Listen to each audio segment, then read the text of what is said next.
Hello friends, good morning. Welcome to ask spoken English academy. मी आरती वाके एक नवीन video घेऊन तुमच्या समोर आली आहे. आता जेव्हा आपल्याला सेंटेन्सेस करायचे असतात तेव्हा जर कुठला महत्त्वाचा भाग असेल तर तो असतो वर्ब. वर्ब मध्ये परत तुम्ही हेल्पिंग वर्ब म्हणू शकता, मेन वर्ब म्हणू शकता किंवा मॉडल ऑक्झिलरी वर्ब. आज आपण हेल्पिंग वर्ब म्हणजेच प्रायमरी ऑक्झिलरी वर्ब जे आहेत ना त्याच्यातला एक भाग बघणार आहे, तो म्हणजे एम इज आर. काही जण त्याला इज एम आर सुद्धा म्हणतात. These are the helping verbs. Helping verb म्हणजे काय तर ते आपल्याला हेल्प करतात. कशासाठी? एखादं सेंटेन्स पूर्ण तयार करण्यासाठी.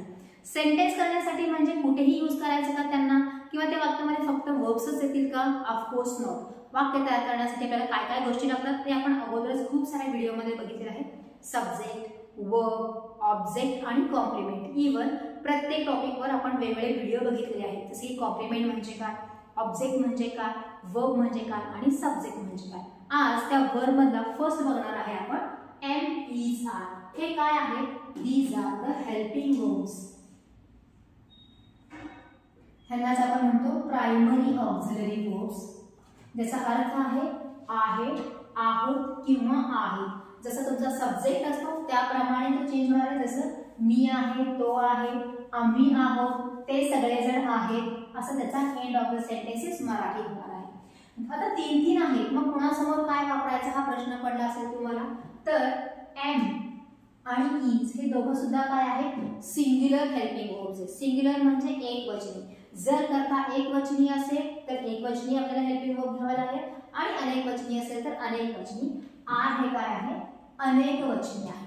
मग दोन दोन एकवचनी आहेत, मग कोणता कुठला वापरायचा परत तुम्हाला प्रश्न पडला असेल. सो जेव्हा जेव्हा तुम्हाला आय हा प्रोनाउन यूज करायचा आहे प्रेझेंट मध्ये, तेव्हा तेव्हा आपण एम हा काय घेऊ शकतो? हेल्पिंग वर्ब घेऊ शकतो. इज कधी वापरायचा आहे? जेव्हा जेव्हा एकवचनी नाम असेल, एकवचनी सर्वनाम असेल तर आपण त्याला इज वापरणार आहे. जसं की he, she, it, this. Proper noun घेऊ शकता जसं dog, cat, city, fan, Vaishnavi, Aarti, boy, girl, granny, whatever जो काही एकवचनी नाम आहे त्या सगळ्याला आपण काय करणार आहे? इज हे हेल्पिंग वर्ब यूज करणार आहे. आणि जिथं जिथं अनेकवचनी करता असणार आहे, अनेकवचनी in the sense we, you, they, these, those, boys, girls, players, workers, newspapers, dogs, cats, तर त्या सगळ्यांसमोर आपण वापरणार आहे आर हे हेल्पिंग वर्ब. म्हणजे हा कोणत्या टेन्स मध्ये आपल्याला यूज करायचा आहे? प्रेझेंट मध्ये यूज करायचा आहे. हे काय आहे तर हे आहे प्रेझेंट फॉर्म्स. कुणाचे प्रेझेंट फॉर्म्स आहेत? जसं गो म्हणजे जाणे, ईट म्हणजे खाणे, जंप म्हणजे उडी मारणे, हे जे क्रियापद आहेत, तसंच बी नावाचे एक क्रियापद आहे त्याला आपण म्हणू टू बी. त्यांची काय आहे? Present forms. प्रत्येक वाक्यामध्ये डायरेक्टली आपण बी फॉर्म यूज करू शकत नाही. जसं गो वापरू शकतो, वेंट वापरू शकतो, गॉन वापरू शकतो किंवा गोइंग वापरू शकतो. तसं प्रत्येक वाक्यामध्ये बी वापरता येत नाही. तर इन्स्टेड ऑफ बी आपण काय करतो? त्याचे फॉर्म्स वापरू शकतो. म्हणून बी ची प्रेझेंट फॉर्म्स कोणते आहेत तर एम, इज आणि आर हे आहेत. वर्तमान काळामध्ये आपल्याला वापरायचं आहे these are the helping verbs. Singular, singular आणि प्लुरल हे आहे. कशासाठी वापरायचा हा प्रश्न पडला असेल परत तुम्हाला. तर एखादी व्यक्ती, वस्तू, ठिकाण, जागा ह्याचं जर आपल्याला माहिती द्यायची असेल किंवा त्यांचं जर आपल्याला वर्णन करायचं असेल तर आपण प्रेझेंट मध्ये ह्यांचा वापर करतो. वर्णन करायचं आहे, माहिती द्यायची म्हणजे काय मॅडम? इन जनरली एखाद्या व्यक्तीबद्दल आपण बोलतो. जसं की मी आरती आहे. सेंटेन्स लिहून बघत आपण.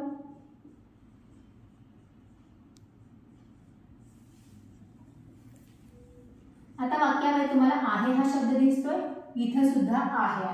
आता मीला काय म्हटलं जातं? प्रोनाउन मध्ये आपण बघितलेलंच असेल, आय म्हणजे मी. आहे साठी काय वापरलं आपण? एम. आता सांगितलं होतं जेव्हा जेव्हा आय असेल तिथे तिथे आपल्याला एम यूज करायचा. आणि आरती ला आरती काढतो प्रॉपर. आय एम आरती म्हणजे काय? मी आरती आहे. मग याच्यामध्ये काय झालं? तुम्हाला मी माझी माहिती दिलेली आहे की मी आरती आहे. त्याच्यामध्ये काय केलं आपण? माहिती दिलेली आहे. वर्णन करणे म्हणजे काय? डिस्क्राइब करायचं त्या व्यक्तीला. जसं जर माझ्याबद्दलच बोलायचं झालं तर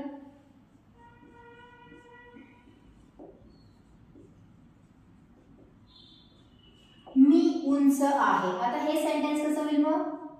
आय एम टॉल. हे काय झालं, माझं डिस्क्रिप्शन झालं. ह्याच्यामध्ये परत मी माझं वय पण सांगू शकते, जसं उंची सांगू शकता, वय सांगू शकता, जागा सांगू शकता. जसं की मी कशी आहे, सडपातळ आहे, मी सडपातळ आहे. मग कसं होणार सेंटेन्स, आय एम स्लिम. आता तुम्ही म्हणाल प्रत्येक ठिकाणी आय आणि एमकेस का वाक्य घेतोय, कारण इथे आपण मी हा सर्वनाम वापरलेला आहे आणि त्याच्यासोबत आपल्याला आहे हा शब्द यूज करायचा आहे. These are some examples of first person. मी फर्स्ट पर्सन आहे, त्यामुळे मी माझ्याबद्दल सांगितलं की मी काय आहे, मी कशी आहे वगैरे. पण असंच जेव्हा तुम्ही एखाद्या व्यक्तीबद्दल बोलता, जर एखादी मुलगी असेल तर तिथे आपल्याला काय वापरायचं आहे, शी हे प्रोनाउन वापरायचं आहे आणि त्याच्यासमोर तुम्हाला यूज करावा लागणार आहे ही. एका मुलाबद्दल बोलायचं असेल तर ही, त्याच्यासमोर येणार आहे इज. जर भरपूर मुलं असतील तर बॉईज येईल आणि मग येणार आहे दे. जसं तुम्हाला भरपूर साऱ्या पुस्तकांबद्दल बोलायचं असेल तर येणार आहे बुक्स, त्याच्यासमोर येणार आहे आर. म्हणजे वर्तमान काळामध्ये एखादी व्यक्ती, वस्तू, ठिकाणाचं बघूया. जसे की इंडिया, इंडिया इज, हे सगळे हाफ सेंटेन्सेस आहेत. कोणासमोर काय वापरायचं आहे हे मी सांगितले. You have to add some words after this so the sentence will complete. जसे की India is my country, India माझा देश आहे किंवा भारत माझा देश आहे. बुक्स आर ऑन टेबल, पुस्तकं टेबलावर आहेत. शी इज माय क्लोज फ्रेंड, ती माझी क्लोज फ्रेंड किंवा जिवलग मैत्रीण आहे. ही इज इन बँक, तो बँकेत आहे. तुम्ही काय केला, त्या व्यक्तीबद्दलची माहिती दिला, त्या व्यक्तीबद्दल वर्णन केलेलं आहे की ती व्यक्ती कशी आहे, काय आहे, कुठे आहे. इन जनरली जर टू बीच्या रूपांचा जर वापर बघायला गेला तर कशासाठी वापरलं जातं, तर आपण काय आहे, जसं की I am a teacher, I am a trainer, I am a guide, I am driver, I am engineer, I am nurse, हे झाले तुमचे प्रोफेशन. कसे आहात, जसे मी आता सांगितलेलं आहे, मी सडपातळ आहे, मी उंच आहे, मी जाड आहे, मी हडकुळी आहे, मी श्रीमंत आहे, मी गरीब आहे, मी खूप नम्र आहे, मी रागीट आहे. हे सगळे तुमचे झाले गुण. आणि आपण कुठे आहोत, कुठे आहोत आपण, जसे की आता म्हणलं होतं ही इज इन बँक, तो बँकेत आहे. मी क्लासमध्ये आहे, ते सगळे जण वरच्या मजल्यावर आहेत. त्याच्यानंतर कुत्रा टेबलाखाली आहे, त्याची झाली जागा. म्हणजे वर्तमान काळामध्ये आपलं जे काही वर्णन आहे त्याच्यामध्ये आपण काय आहे, आपण कसं आहे आणि कुठे आहे हे जर सांगायचं झालं तर आपण यूज करणार आहे टू बीची वर्तमान काळी रूप एम, इज, आर. काही जणांना इज आणि आर सुद्धा म्हणतात. आता हे झालं त्याचं बॅकग्राऊंड की नक्की कधी कधी वापरायला पाहिजे. फक्त एमिझर ह्याच्यासाठीच वापरलं जातं का, ऑफकोर्स नॉट. एमिझरचा वापर आपण त्याच्यासोबत जर क्रियापदाचा आयएनजीचं रूप वापरलं तर प्रेझेंट कंटिन्युअस टेन्स साठी सुद्धा वापरतो. प्रेझेंट कंटिन्युअस टेन्स म्हणजे काय, चालू वर्तमान काळ, क्रिया आत्ता चालू आहे. फॉर एक्झाम्पल आता मी शिकवत आहे, शिकवण्याची क्रिया आत्ता चालू आहे. सो सेंटेन्स कसं होईल, आय एम टीचिंग, मी शिकवत आहे. इथं काय केलं आपण, एम नंतर क्रियापदाला आयएनजीचं रूप असलेला शब्द वापरलेला आहे आणि इथं आपण एम नंतर काय वापरलेलं आहे, डायरेक्टली ऑब्जेक्ट. म्हणजे टू बीच्या रूपांसोबत जेव्हा आपण एखादं स्ट्रक्चर करत असतो तर एक तरी ऑब्जेक्ट यूज करू शकतो किंवा क्रियापदाला आयएनजीचं रूप लावू शकतो. दोन्हीही प्रकारे सेंटेन्सेस केले जातात. हे 6 बेसिक टॉपिक मध्ये जाणार आहे आणि हे जाणार आहे प्रेझेंट कंटिन्युअस टेन्स मध्ये. दोन्हीही प्रकारे आपण एमिझरचा वापर करू शकतो की आपण काय आहे, कसं आहे, कोठे आहे किंवा सध्या एखादी व्यक्ती काय करत आहे हे सांगण्यासाठी. जसं व्हॉट आर यू डुईंग, तू काय करत आहेस. You can ask the question. He is jumping, तो उडी मारत आहे. माय मदर इज कुकिंग, माझी मम्मी स्वयंपाक करत आहे. My grandpa is reading newspaper, माझ्या आजोबा न्यूजपेपर वाचत आहेत. क्रिया आत्ता चालू आहे हे जर तुम्हाला सांगायचं असेल तर तुम्ही एमिझर यांचा हेल्पिंग वर्बचा वापर करू शकता. क्रियापदाच्या आयएनजीच्या म्हणजेच क्रियापदाच्या चौथ्या रूपाचा वापर करू. आता हे झालं याचं बॅकग्राऊंड की कधी आपण यूज करू शकतो. आता आपण काही एक्झाम्पल्स बघूया ज्याच्यामध्ये तुम्ही जे बेसिक टॉपिक मध्ये शिकणार आहेत ते आणि कंटिन्युअस टेन्स मध्ये कसे सेंटेन्सेस होऊ शकतात, डिफरन्स काय होऊ शकतो किंवा सेम काय आहे ते बघूयात काही एक्झाम्पल्स मध्ये. Now will see some sentences. Sentences बघत असताना आपण दोन भाग केले आहेत. एक एमिझर वापरलेला आहे ज्याच्यासमोर आपल्याला ऑब्जेक्ट यूज करायचा आहे आणि एक एमिझर वापरले ज्याच्यासमोर आपल्याला क्रियापदाचा आयएनजीचं रूप वापरायचं आहे. म्हणजे हे आहेत सेंटेन्सेस प्रेझेंट कंटिन्युअस टेन्सचे आणि हे आहेत 6 बेसिक टॉपिक मधला एकदम छोटे छोटे सेंटेन्सेस करण्यासाठी जिथे मदत होते तसे sentences. For example, I am a teacher, मी टीचर आहे. वी आर इन क्लास, आम्ही क्लासमध्ये आहोत. Hemant is 15 years old, Hemant 15 वर्षाचा आहे. Tiger is in the forest, वाघ फॉरेस्टमध्ये जंगलामध्ये आहे. बुक्स आर युजफुल, पुस्तकं उपयोगी आहे. My grandpa is 89 years old, माझे आजोबा 89 वर्षाचे आहे. Vasant is my elder brother, Vasant माझा मोठा भाऊ आहे. These girls are very intelligent, ह्या मुली खूप बुद्धिमान आहेत. आणि दॅट बेगर इज हँडिकॅप, तो भिकारी अपंग आहे. ह्याच्यामध्ये तुम्ही प्रोफेशन सांगितलेलं आहे, प्लेस सांगितलेला आहे, वय सांगितलेला आहे, त्याचे ॲडजेक्टिव्ह सांगितलेला आहे, वय सांगितलेला आहे. त्याच्यानंतर तुम्ही त्यांच्यासोबतचं रिलेशन सांगितलेलं आहे, त्याची फिजिकल कंडिशन सांगितलेली आहे आणि मेंटल कंडिशन सुद्धा सांगितलेली आहे. कुणाची? जो तुमचा सब्जेक्ट आहे त्याची. सब्जेक्ट एकतरी एकवचनी असू शकतो, त्याच्यासमोर आपण ॲम आणि इज वापरलेला आहे.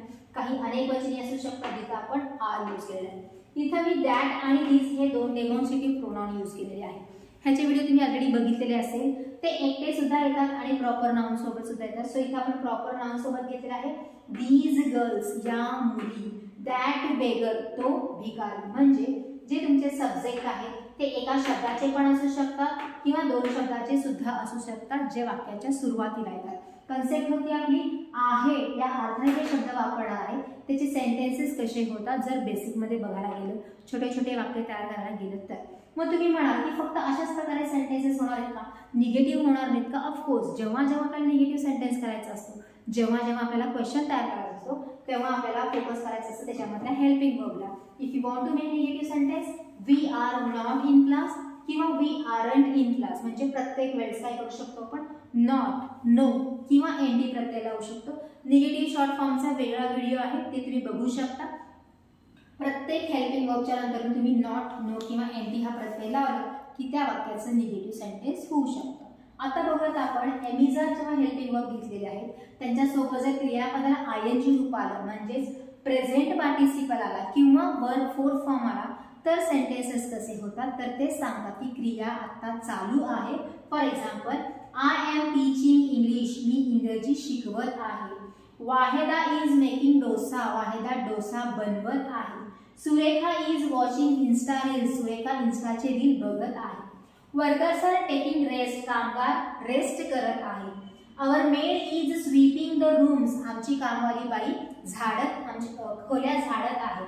Your friends are shouting outside, तुझे मित्र बाहेर ओरडत आहेत. My yoga trainer is guiding me, माझी योगा ट्रेनर मला मार्गदर्शन करत आहे. This boy is collecting money from people, हा मुलगा लोकांकडून पैसे गोळा करत आहे. याच्यामध्ये परत सब्जेक्ट एक वचन किंवा अनेक वचन आलेले आहेत, एकटे सुद्धा आलेले आहेत किंवा दोन दोन तीन तीन शब्दांनी सुद्धा काय झालेले ते सब्जेक्ट तयार झाले. पण चेंज कुठं झालेला आहे, तर आफ्टर हेल्पिंग वर्ब आपण काय केलेलं आहे, मेन वर्बला आयएनजी प्रत्यय लावलेला आहे. टीच क्रियापद आहे, टीचिंग झालं. मेक क्रियापद आहे, मेकिंग झालं. वॉच क्रियापद आहे, वॉचिंग झालं. टेक क्रियापद आहे, टेकिंग झालं. स्लीप क्रियापद आहे, स्लीपिंग झालं. शाउट क्रियापद आहे, शाउटिंग झालं. गाईड क्रियापद आहे, गायडिंग झालं. आणि कलेक्ट क्रियापद आहे, कलेक्टिंग झालं. मला पाहिजे म्हणून मी आयएनजी वापरलेला आहे, तर एक ग्रामरचा रूल आहे, जर तुम्हाला कंटिन्युअस टेन्स करायचा असेल तर क्रियापदाला आयएनजीचा प्रत्यय लावावा लागणार आणि हा आहे सगळा प्रेझेंट कंटिन्युअस टेन्सचे सेंटेन्सेस. काय फरक आहे ह्याच्यामध्ये आपण फक्त त्या व्यक्तीचं, वस्तूचं, ठिकाणाचं, जागेचं, एखाद्या कुत्र्याचं, मांजराचं तर काय केलेलं आहे, आपण माहिती दिलेली आहे किंवा वर्णन केलेलं आहे की तो कसा दिसतो, तो कसा आहे, तो कुठं आहे, त्याचं वय काय आहे, उंची काय आहे. इथं काय केलेलं आहे, ती व्यक्ती या घडीला सध्याला काय करत आहे त्याचं वर्णन केलेलं आहे. वर्णन इन द सेन्स त्याचे ऍक्शन काय चालू आहे ते सांगितलंय. ह्याच्यामध्ये without verb and verb I N G we can't make the sentences. इथं आपण काय केले, डायरेक्टली ऑब्जेक्ट घेतलेला आहे. कन्सेप्ट काय आहे, एमिझा प्रेझेंटमध्ये वापरले जातात. हेल्पिंग वर्ब्स आहेत, टू बीची रूपं आहेत, एक तरी ते ऑब्जेक्ट सोबत येतात किंवा क्रियापदाच्या आयएनजी फॉर्म सोबत येतात. प्रत्येक जण बोलताना काय करतो, एम इज आहे हेल्पिंग वर्ब प्रत्येक वाक्यामध्ये घुसवण्याचा प्रयत्न करतो, बट दॅट इज रॉंग. जर खरंच ती वाक्य, ती क्रिया जर प्रेझेंट मधली असेल तरच आपल्याला हे हेल्पिंग वर्ब यूज करायचे आहेत, अदरवाइज नाही. So this is for today. तुम्हाला काय करायचं आहे, of course you have to do the practice, lot of practice. खूप सारी प्रॅक्टिस करायचे, सेंटेन्सेस करायचे आहे, त्याचं ट्रान्सलेशन करायचं आहे. पहिल्यांदा वाटल्यास मराठी टू इंग्लिश करा, इंग्लिश टू मराठी करा, जे तुम्हाला सोपं जाते त्याचं करायचं आहे. आपल्या ॲपमध्ये इन डिटेलमध्ये तुम्हाला ह्याचे नोट्स मिळणार आहे. ASK अकॅडमीचं ॲप तुम्ही प्ले स्टोअरवर जाऊन फ्रीमध्ये इन्स्टॉल करू शकता. त्याच्यामध्ये तुम्हाला फ्रीमध्ये जे काही स्टडी मटेरियल किंवा व्हिडिओज आहेत ते तुम्ही त्याचा फायदा घेऊ शकता. आणि ज्यांचं ॲडमिशन झालेलं ऑफकोर्स त्यांना त्याच्यामध्ये ॲक्सेस लाईफ टाईमसाठी दिलेला आहे. You can go through the study material which are in our app. ASK academy app आहे प्ले स्टोअरवर, तुम्ही ते डाउनलोड करू शकता. Thanks for today.